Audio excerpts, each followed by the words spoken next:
Fly me to the moon, let me play amongst stars. Let me see what spring is like on Jupiter, Mars. Oh, hey, I'm Safety Coach Art, half Nelson. I'm just sitting here reading Dr. Rhoda's email that he sends out once a month. Rhoda, Art, Chris, Micah, don't we all get one of these a monthly? All right, thanks. Anyway, his email is loaded with information about the great things that are happening here at the Community Schools of Frankfort. You should take time to read it, or that's a lot. Not to brag or anything, there's even a section about school safety where you can learn all about Alice in case you have to respond to a violent critical incident. So I'd give it a read. Whatever cat video you're watching can wait. So before I start my presentation today, I want to give a big shout out to Ms. Pritchett's class. Not only did they watch my presentation, they had a class discussion about it. They took the time to watch, so why can't you? So here we go. Thank you, Ms. Pritchett's class! That's a shout out. Art. It's a figure of speech. You don't actually have to shout. Figure of speech, you mean like a double compounded triangle? I don't. Huh. Just a thank you on camera, and that is sufficient. Okay. Thanks, Skippy. Thank you, Ms. Pritchett's class. You see what I have to deal with? Today we're going to cover distraction techniques and go over a couple control techniques. Actually, one called the swarm, but I'll talk about that later. Now, I know talking about this can be scary, but I'm going to explain it in a manner that's not all science-y, so you can understand both the techniques and the concepts behind them. So let's get started. What you're trying to accomplish by using a distraction technique is overwhelm the intruder's thought process. And there are three things you can do to help accomplish this. You know, Coach Art knows a little something about thought process. I was World Connect 4 champion one time in a row. Had several concussions while training. That's why Coach Art suffers from short-term memory loss. Now, what you're trying to accomplish by using distraction techniques is to overwhelm the intruder's thought process. And there are three things you can do to help accomplish this. You know, Coach Art knows a little about thought process. I was World Connect 4 champion one time in a row. Had several concussions while I was in training. That's why Coach Art suffers from short-term memory loss. You know, what you're trying to accomplish by using distraction techniques is to overwhelm the intruder's thought process. And there are three things you can do to help accomplish this.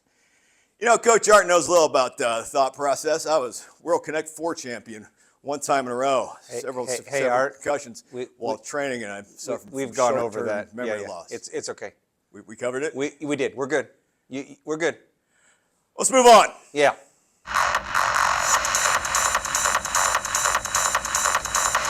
First, there's noise. Have you ever heard a noise so loud that it's hard to concentrate? Hold on for a second. Now that's better. As I was saying, have you ever heard a noise so loud you can't concentrate, or you heard a loud bang and suddenly got all startled?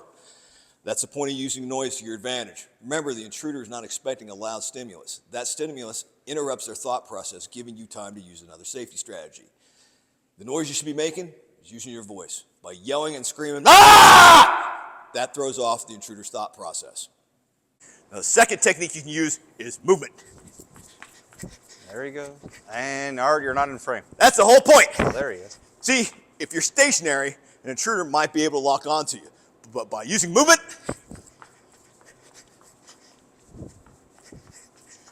you're a harder target to hit.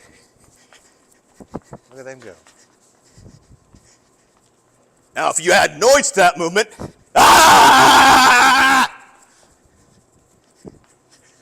that's really going to provide a stimulus that will overwhelm your intruder's thought process. Now, the next technique you can use is distance. See, by using distance, you're getting yourself away from danger. Think of it as like a fire drill. I mean, if the building's on fire, I'm not sticking around. Now, another distraction technique you can use if an intruder does enter your room is to throw things at that intruder, concentrating on their face and eyes. Why? If they can't see, they can't lock onto a target. Look around your room right now. See what you could use to throw at an intruder if they did enter your room. Hit pause.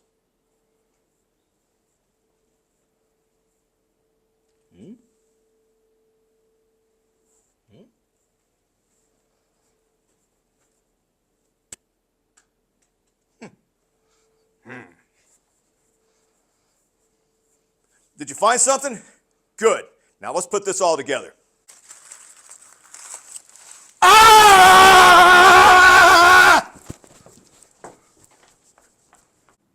Now, the next technique we're going to go over is called the swarm. This is our bad guy. I love Coach Art. I love Coach Art. For the swarm to work, everyone must grab on to a body part. From here, you'd also grab around the waist, then forcing the person to the ground. Then everyone else just pile on.